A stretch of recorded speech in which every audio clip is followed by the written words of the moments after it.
పెళ్లిళ్లు స్వర్గంలో నిశ్చయించబడ్డాయని అందరూ అంటారు, కానీ కాపురాలు మాత్రం నరకంలోనే చేయాలి అంటున్నారు మన చంద్ర. ఇంతకీ ఎందుకు అలా అంటున్నాడో తెలియాలంటే let's welcome Chammak Chandra along with the team.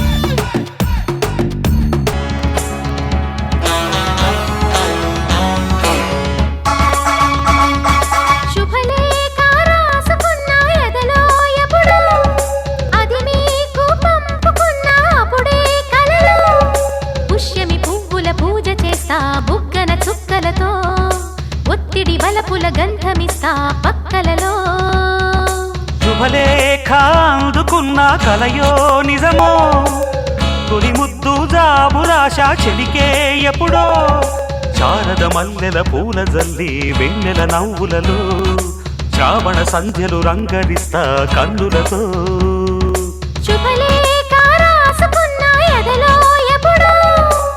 తొలి ముద్దు జాబురాశ చెలికే ఎప్పుడో. ఏమండి ఒక్క నిమిషం ఆగండి. మీరు ఏమైంది? ఆ జుట్టు చూడండి ఎలా ఉందో. నా జుట్టుకి ఏమైనా పర్వాలేదు, మీ జుట్టు మాత్రం చాలా అందంగా ఉండాలి.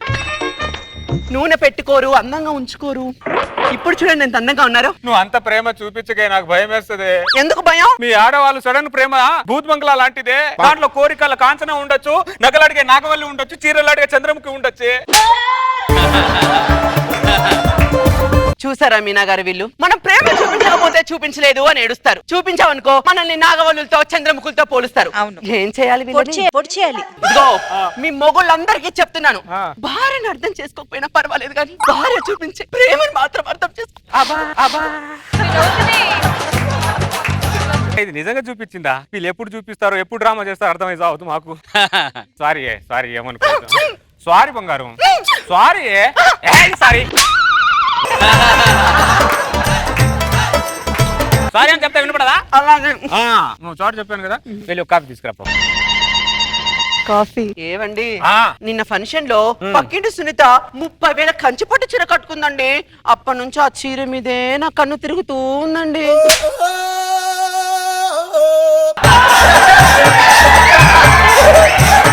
చూసారా మాస్టర్, కోరికల కాంచన ఎలా బయటకు వచ్చిందో? అవును, ఇది నా తలకి కొబ్బరి నూనె రాసినప్పుడే నాకు ఐడియా వచ్చింది మాస్టర్. తర్వాత నాకు తలకి సున్నం రాయబోతుందని 30,000 రూపాయలు సున్నం తీసుకొని వచ్చింది. చూడండి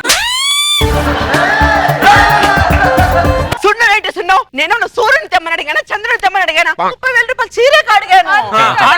అడిగేస్తారు మీరు, ఏదైనా మీరు టిష్యూ పేపర్ అడిగినట్టు అడిగేస్తారు. మీదే పోయింది, మీ అయ్యే సొమ్యం పోయింది. చీర భార్య అడిగిన చిన్న చిన్న కోరికలు కూడా తీర్చలేని మొగుడిని ఏమంటారో తెలుసా? ఏమంటారు? చేతగాని చేమాట అంటారు. మొగుడిని పట్టుకొని చెమట అంటావు నువ్వు.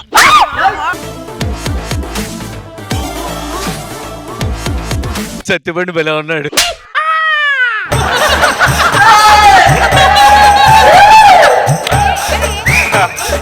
మీరెవరు? చట్టం, న్యాయం, ధర్మం. ఎందుకు వచ్చారు? నీ పెళ్ళాన్ని కొట్టావు కాబట్టి వచ్చావు. దాన్ని కొడితే దాని అమ్మ నాన్న రావాలి, కానీ మీరు వచ్చారంటే? పెళ్ళాన్ని కొడితే అమ్మా నాన్న 1970s లో వచ్చేవారు. ఇప్పుడు డైరెక్ట్ గా చట్టం, న్యాయం, ధర్మం ఇంట్లోకే వచ్చేస్తాయి. గోల్కొండ మెట్ల దగ్గర చప్పట్లు కొడితే పైన వినిపిస్తుంది, పెళ్ళాన్ని ఇంట్లో కొడితే ఇప్పుడు డైరెక్ట్ గా కోర్టులోనే వినిపిస్తుంది. పద జైలుకి వెళ్దాం.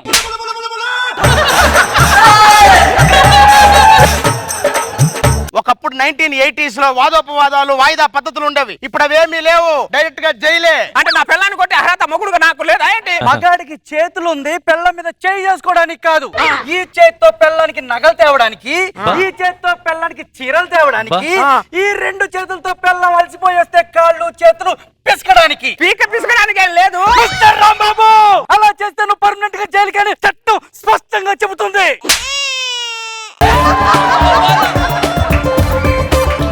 ఫస్ట్ టైం కాబట్టి క్షమించి వదిలేస్తున్నాను. ఇంకోసారి రిపీట్ అయిందో చట్టం నిన్ను మూసేస్తుంది, తోసేస్తుంది. అదంటే వెళ్దాం. ఏంటి ఇదంతా? ఇప్పుడు మేము చట్టం కోసం కేకే అవసరం లేదు. ఇంట్లో కేకేస్తే చట్టమే కేకేసుకుంటూ వచ్చేస్తుంది. అర్థమైందా? ఇది టూ మచ్ మాస్టర్. వీళ్ళు 30,000 చీర అడిగినప్పుడు, 1,00,000 హారం అడిగినప్పుడు ఏమైపోయాయి మాస్టర్ ఈ చట్టం? అవును, అప్పుడేమైంది? దీన్ని నేను యాక్సెప్ట్ చేయను, అస్సలు యాక్సెప్ట్ చేయను మాస్టర్. నేను కూడా యాక్సెప్ట్ చేయను.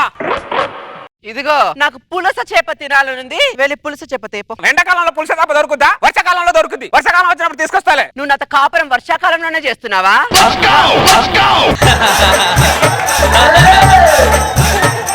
ఏం మాట్లాడుతున్నావే? నేను అలాగే మాట్లాడతా. నాకెప్పుడు పులస చేప తినాలనుంది, పులస చేప కావాలి, వెళ్ళి తేపో.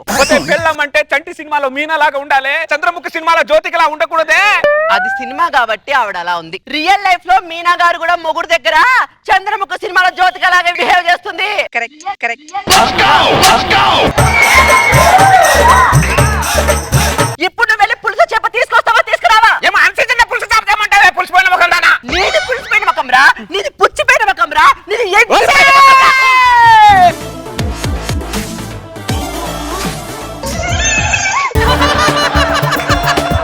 చెయ్యి లేపు, చెయ్యి పైకి లేపు మిస్టర్. చెయ్యి పొజిషన్ లో పెట్టు. నువ్వు బుగ్గన పై పొజిషన్ లో పెట్టమ్మాయి. బుగ్గన పొజిషన్ లో పెట్టు. చూడు న్యాయం ధర్మం. చెయ్యి ఏ పొజిషన్ లో పెట్టాడో చూడండి. కరెక్ట్ గా బొగ్గకి 30 డిగ్రీల యాంగిల్ లో ఉంది. కొడితే గోప పగిలిపోద్ది. నేను ఊరికే చేయలేపానండి అంతే. లేచిన చెయ్యి బుగ్గ మీద ల్యాండ్ అవుతా రాంబాబు. లేచిన ఫ్లైట్ భూమి మీద ల్యాండ్ అవుద్ది, లేచిన చెయ్యి బుగ్గ మీద ల్యాండ్ అయ్యిద్ది. లేచిన ఫ్లైట్ భూమి మీద ల్యాండ్ అవుదంటే చెప్పు, మేము ముగ్గురు అదే ఫ్లైట్ లో తిరిగి వెళ్ళిపోతాం రాంబాబు. అవుతుంది కదా? మరి పదహారు జైలుకి వెళ్దాం. మాట్లాడతారు జైలు అంటారు. ఇక్కడ జరిగిన సిచ్యువేషన్ ఏంటో చూసుకోరు మీరు. ఏంటి సిచ్యువేషన్? ఇది అన్సిజన్ లో పులుసు చేప కావాలని అడుగుతుంది. ఎక్కడి నుంచి తేవాలండి నేను? నువ్వు నీ పిల్లం మెడలో తాళి కట్టిన వెంటనే నీ వెనకాల వచ్చిందిగా. అన్సీజన్ అని చెప్పేసి పుట్టింట్లో ఉండిపోలేదుగా. సీజను చింతపండు అని చెప్పి తప్పించుకోకు. భార్యకి ఏం కావాలన్నీ తీసుకురా. ఎండాకాలంలో గోదావరిలో పులుసు చేప దొరకదండి. గోదావరి లేకపోతే సముద్రంలో దూకబయ్యా. సముద్రంలో దూకాలా? 10 అడుగుల లోతుకెళ్ళు. అక్కడ దొరకపోతే ఇంకో 10 అడుగుల లోతుకెళ్ళు. అప్పుడు నేను దొరకను. నువ్వు దొరకపోతే ఎవడ కావాలి, దొరికితే ఎవడ కావాలి. చేప దొరకాలి గానీ. 50 అడుగుల లోతుకైనా ఎల్లు, 10 చేపలు పట్టుకో. తోకెత్తి చూడు, అందులో ఒక చేప నేను పులసని అని చెప్పి తోక ఊపుతుంది. 10 చేపలు పట్టుకుంటే ఒకటి తోక ఊపుద్దా? నేనే పులుసా అని. రాంబాబు, నీ పిల్లానికి పులస చేప తీసుకొచ్చి ఇస్తావా, జైలుకి వస్తావా? వద్దులే, సముద్రంలో చేప వెళ్ళే తెస్తానులే. That's good. చట్టం ధర్మం. పదండి. పులస తీసుకురా పో. పెళ్లిలో ఏనుగు మీద ఊరేగిస్తే ఆహా ఓహో అన్న, పెళ్ళైన తర్వాత అదే పెళ్ళం ఏనుగులా తొక్కుతుంటే కుయ్యో ముర్రో అనడం తప్ప ఇంకేం చేయలేకపోతున్నా. ఏ రాంబాబు, అన్సీజన్ లో బానే పట్టాను పులస చేపని. పులుసనా బొంగ? బొచ్చు చేపకి పులుసు చేప మేకప్ వేసుకొని తీసుకొస్తున్నా మాస్టర్. భలే మంచి ఐడియా వచ్చింది నీకు. దాన్ని చూసే ఐడియా వచ్చింది. నన్ను చూసి ఎందుకు ఐడియా వచ్చింది? నువ్వు మేకప్ వేయకపోతే బొచ్చ చేపలా ఉంటావు, మేకప్ వేస్తే పులుసు చేపలా ఉంటావు. ఉండి ఇప్పుడు నీ పెళ్ళం వస్తుంది కదా, నీ పని చెప్తా. నేను కూడా సుధీర్కి చెప్తా. పిచ్చి పిచ్చి మాట్లాడతా. అలాగే మాట్లాడతా. మరి మధ్యలో ఎందుకు దూతావు? నేను పిచ్చి పిచ్చిగానే మాట్లాడతా. నా ప్రశ్నలో నేనుంటే మధ్యలో ఎందుకు దూతావు నువ్వు? మాట్లాడతా కూర్చొని ఉండు. ఇప్పుడు నేను సముద్రంలో దిగి చేప తీసుకుని వచ్చాను కదా, ఇప్పుడు సముద్రం దూకిన వాడు తెరవలేదేంటి అన్న అంటే అడిగినా అడుగుద్ది. ఇది దూకి చాలాసేపు అయింది, ఆరిపోయి ఉంటావుగా. కాదు ఎందుకంటే మళ్ళీ నమ్మరు, ఆడవాళ్ళ మామూలు మైండ్ కాదు. ఏమే ఏంటి? ఇదిగో పులుసు చేప తీసుకొని వచ్చా. ఇది పులసేనా? తోకెత్తి చూడు. అక్కర్లేదులే. సముద్రంలో దూకేగా తెచ్చావు. అవును. మరి సగమే తెచ్చావేంటి? చెంపులో సగం నీళ్ళే ఉన్నాయి. అదేనా సముద్రంలో సగం నీళ్ళే ఉన్నాయి అంటున్నా. ఎండాకాలం కదా, సముద్రంలో సగం నీళ్ళు ఇంకిపోయి ఉంటాయి. సముద్రంలో ఎండాకాలం అంట, సగం నీళ్లు ఎండిపోయిందంట. వీళ్ళు మన మీద సాడిజం చూపేది, వీళ్ళు మనల్ని టార్చర్ పెట్టేది. ఇది చాలా టూ మచ్ మాస్టర్. నేను చెప్తున్నా మాస్టర్, నేను గాని సీఎం అయ్యాననుకో, ఈ ఆడవాళ్ళందరినీ అండమాన పంపించకపోతే చూడండి మాస్టర్. నువ్వేంటి కూరగాయలకు వస్తున్నావు? ఈ కూరగాయలను ప్రేమతో వస్తున్నాను మాస్టర్. మావిడి మీద ఫ్రస్ట్రేషన్ తో వస్తున్నా మాస్టర్. బెండకాయ మావిడ వేళ్ళు. వేళ్ళ ఎప్పుడైనా మొగుడికి సేవ చేసా ఈ వేలుతో నువ్వు? నీ వేలు విరగొట్టకపోతే చూడు.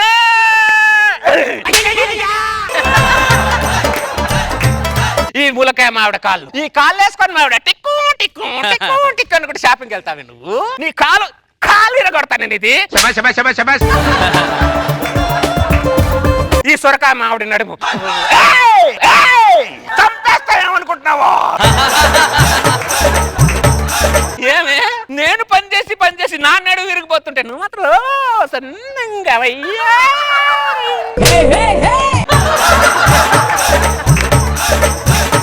నీ నడుము ఇరగొడతా కానీ బుద్ధి రాదే నీకు. నిన్ను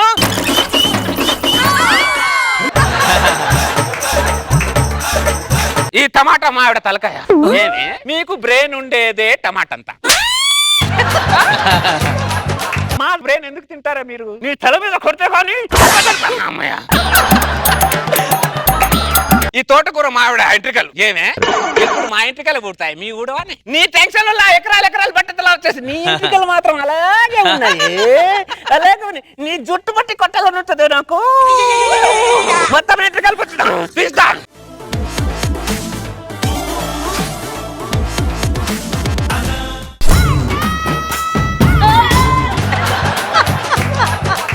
ఏంటి మేడం అలా వచ్చారు? నువ్వు క్రైమ్ చేసావు కాబట్టి వచ్చాం. క్రైమ్ చేశానా? నేనేం చేశానండి? ఈ చితికిన టమాటాలో నీ భార్య తల కనపడుతుంది, ఈ విరిచిన బెండకాయలో నీ భార్య వేళ్లు కనబడుతున్నాయి, ఈ విరిగిన సొరకాయలో నీ భార్య నడుం కనబడుతుంది. ఇవన్నీ కూరగాయలు అయితే కూరగాయలు అన్ని కనబడుతున్నాయా? కూరగాయలు అన్ని కనబడుతున్నాయా మీకు? నీ భార్య నువ్వు డైరెక్ట్ గా కొట్టి కాళ్ళు చేతులు కొడితే 10 సంవత్సరాల జైలు శిక్ష. అదే నీ భార్యను కూరగాయల్లో ఊహించుకొని కొడితే 20 సంవత్సరాల జైలు శిక్ష. చట్టాలేంటి మేడం? ఆడవాళ్ళు చుట్టాలు అయిపోయాయి. మా కోసం ఒకటి లేదా మేడం? చట్టం ఎక్కువసేపు మగాడితో మాట్లాడదు. పద జైలుకి వెళ్దాం.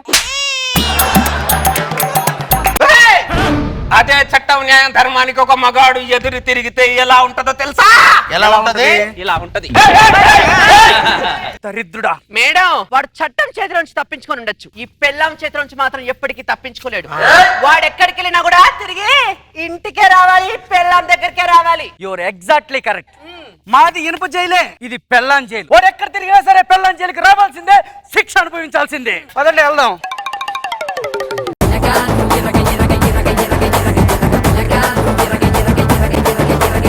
మీనా గారు, ఆడవాళ్ళ పైన వైఫ్ల పైన ఎందుకండి ఇంత ఖర్చు?